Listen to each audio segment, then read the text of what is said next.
खेड लोकसभा मतदारसंघ व शिरूर लोकसभा मतदारसंघात 15 वर्ष संसद सदस्य म्हणून कार्यरत असणारे माजी खासदार शिवाजीराव आढळराव पाटील यांनी सर्वोच्च न्यायालयाने बैलगाडा शर्यतीला दिलेल्या परवानगीच्या निर्णयाबाबत आनंद व्यक्त करत आपली भूमिका स्पष्ट केली आहे। दरम्यान गेली 10 वर्ष आपण उच्च न्यायालय व सर्वोच्च न्यायालयात केलेल्या प्रयत्नांना यश मिळाले असून विविध आंदोलने तसेच सातत्याने केलेल्या पाठपुराव्यामुळे सर्वोच्च न्यायालयाने बैलगाडा शर्यतीला परवानगी दिली आहे। मात्र आपल्या स्वतःच्या प्रसिद्धीसाठी काही नेते मंडळी बक्षिसांचं आमिष दाखवून बैलगाडा शर्यतीला वेगळं वळण लावू पाहत आहेत। सर्वोच्च न्यायालयाच्या निर्णयाविषयी माजी खासदार शिवाजीराव आढळराव पाटील नेमके काय म्हणाले याविषयीचा आढावा घेतला आहे आपला आवाज न्यूज नेटवर्कचे कार्यकारी संपादक किरण वाजगे यांनी। पाहूयात।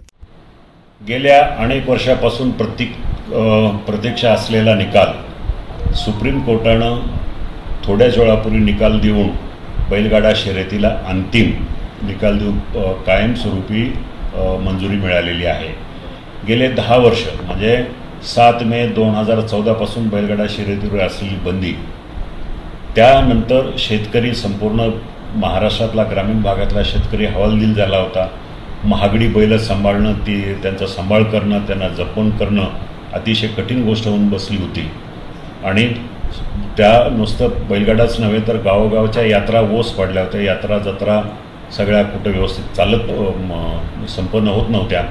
परंतु गेल्या 1.5-2 वर्षापासून जो सुप्रीम कोर्टानं अंतरिम निकाल दिला होता त्यानंतर बैलगाडा शर्यती चालू झाल्या आणि शेतकऱ्याच्या जीवनामध्ये एक चांगला आनंद या शेतकऱ्याच्या जीवनामध्ये बैलगाडा शर्यतीच्या निकालावरून झालेला आहे। आज हे सांगत असताना मला अभिमानानं सांगावंसं वाटतं की 10 वर्ष मी सुप्रीम कोर्टामध्ये असेल किंवा हायकोर्टात असेल किंवा लोकसभेत असेल किंवा रस्त्यावर असेल हा संघर्ष करत राहिलो। त्याला कुठेतरी राज्य सरकारनं केलेल्या विधानसभेमध्ये केलेल्या कायद्यामुळं बळ मिळालं आणि सुप्रीम कोर्टानं तो निकाल दिला। पण हा निकाल देत असताना कुठंतरी मला खेदानं सांगावंसं वाटतं की बैलगाडा शर्यती ही मूळ संकल्पना फक्त शेतकऱ्यांच्या जीवनामध्ये आनंद देण्यासाठी आहे। दुर्दैवानं आज सगळ्या महाराष्ट्रामध्ये चित्र असं उभं राहिलं आहे, कुठल्याही नेत्याच्या वाढदिवसाला किंवा त्याला प्रमोट करण्यासाठी बैलगाडा शर्यतीचा वापर होतो, कारण तिथं प्रेक्षक मोठ्या संख्येनं 20,000 पासून 50,000 पर्यंत पब्लिक जमा होतं आणि त्याचा मला माझ्या राजकीय जीवनाला फायदा होईल हे समीकरण मांडून लोक मोठ्या प्रमाणात बक्षिसं देतात।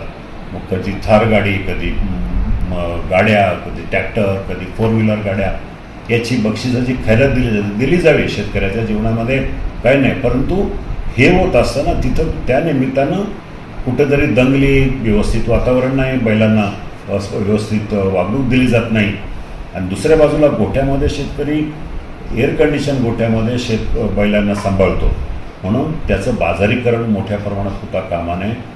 त्याच्यामुळं शेतकऱ्याच्या जीवनातला आनंद नष्ट होईल।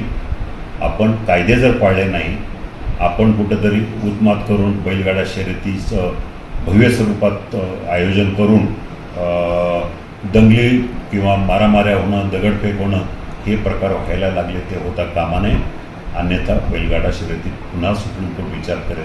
म्हणून माझी सगळ्या शेतकऱ्यांना विनंती आहे की आपण नियमानुसार बैलगाडा शर्यती भरवा, नियमानुसार त्याचे कायद्याचं पालन करा, एवढंच या ठिकाणी मला नम्रपणे सांगावंसं वाटतं।